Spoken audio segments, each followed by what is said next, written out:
Office for the Coordination of Humanitarian Affairs, is co-sponsoring this discussion. So thank you very much, John and Ocha. Sitting next to him, we have State Minister from Bangladesh for Foreign Affairs, Hassan Mahmood. Mr. Mahmood, thank you. From Ghana, Chief Advisor to former President John Kufuor, Mary Chinery-Hesse. Mary, thank you. And Secretary General of ASEAN, Surin Pitsuwan. What I'm hoping to do is to give the floor to each of our eminent panelists for about 5 minutes or so to kick this discussion off, to talk about their particular experience. We're then going to have a general discussion, me and them, but I'm no expert, I'm a journalist.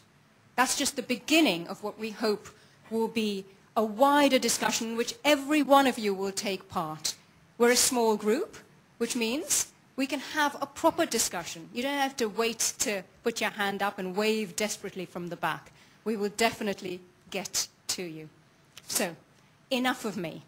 I'm going to hand over to someone who knows a great deal about the impact of cyclones, and that is, from Bangladesh, State Minister Hassan Mahmood.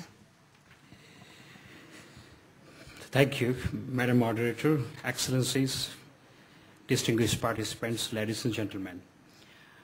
I would like to thank the Global Humanitarian Forum for the initiative to present the Bangladesh perspective on the challenges of population displacement as a consequence of climate change.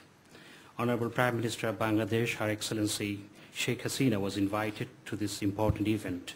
However, due to preoccupation with the relief and rehabilitation program after Cyclone Idra in Bangladesh and due to budget session in the parliament, she could not come, and she has asked me on behalf of her to present the case of Bangladesh, to share the experience of Bangladesh. Cyclone Idra was another wake-up call about the unpredictability of natural hazards. Despite its low magnitude, the damaging storm had breached our coastal embankments, causing widespread damage, waterlogging, and displacement of people. Cyclone Idra shows that disasters continue to be a major factor for displacement and migration. As climate change increases the frequency and intensity of natural hazards, the number of displaced people will definitely on the rise. People in the least developed countries and island states would be affected first and worst. Madam Moderator, 2009 is turning out to be the year of conferences on climate change, and for good reason. Expectations around the Copenhagen conference in December are building up. We see this forum as an important milestone in the lead up to that conference. We thank CHF for taking this timely initiative. The facts on the ground, especially in my country, are indicative. We are already feeling the heat of the climate change. In Bangladesh, we are seeing more and more displacements due to unpredictable and severe climate events. While these movements are confined within the national boundaries, a failure to support us in addressing this challenge urgently with adequate resources, sharing of technologies, and long-term international cooperation would result in large number of environmental refugees in desperate situation. Bangladesh has been identified as a high-risk country in the world map of natural disasters. Climate change has heightened the vulnerability profile. The projected sea level rise of 1 meter will have millions on the move, and if sea level is risen by 1 meter, about 19% of Bangladesh, 19% area of Bangladesh will be underwater. And if the population of Bangladesh is not increased further, then 30 million people will be displaced. Definitely population will be increasing in future years. While we call for sustained management and assistance on the part of the international community for finding long-term durable solutions, we are also doing the best we can do to enhance capacity and improve response. For us, risk reduction, mitigation, early warning, post-disaster recovery, and reconstruction are everyday priorities. We have coped with this disaster for decades.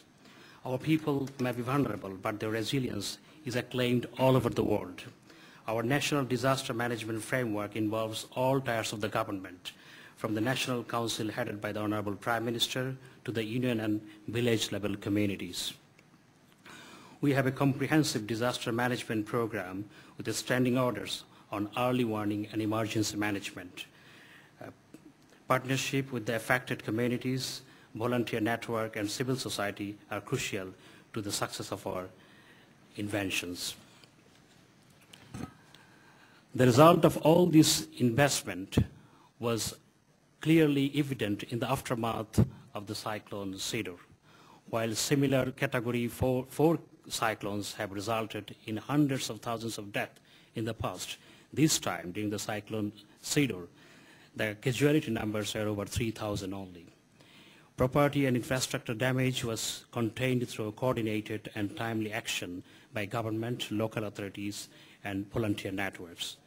From these experiences, we have taken few key lessons for improving our response capacity further.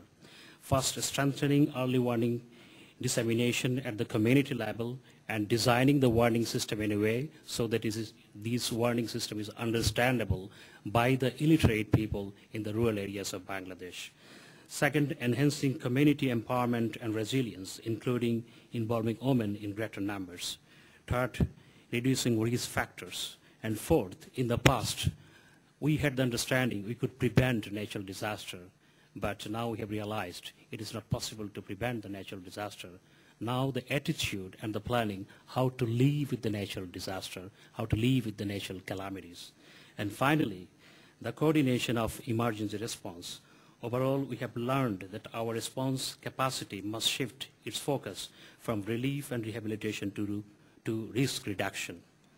Madam Moderator and the panelists, lessons learned in the context of Bangladesh would certainly be helpful to others who are vulnerable to climate change and natural disasters. But as a country in the front line of climate change-related hazards, what we have learned may not be enough for us in the long term. Bangladesh has no option but to prepare for this inevitability. Millions of environmental refugees would certainly create a situation for us where our scarce resources would have to be diverted for poverty reduction and development efforts to their resettlement needs.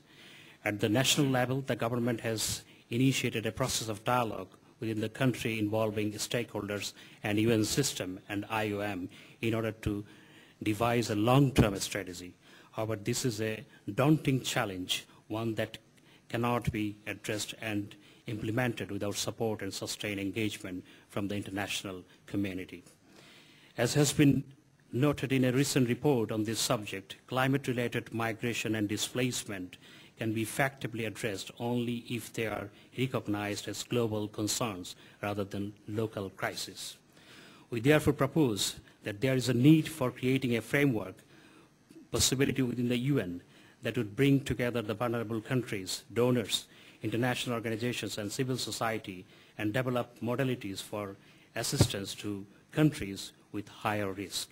I believe the time has come to think of establishing a group of climatically vulnerable nations, CVN, to be recognized by the United Nations on the basis of their climate hazard risk level and need for priority assistance. This could be a first step towards generating concrete assistance initiatives to help these vulnerable countries. Ladies and gentlemen, the planet is the lifeboat for human in the universe.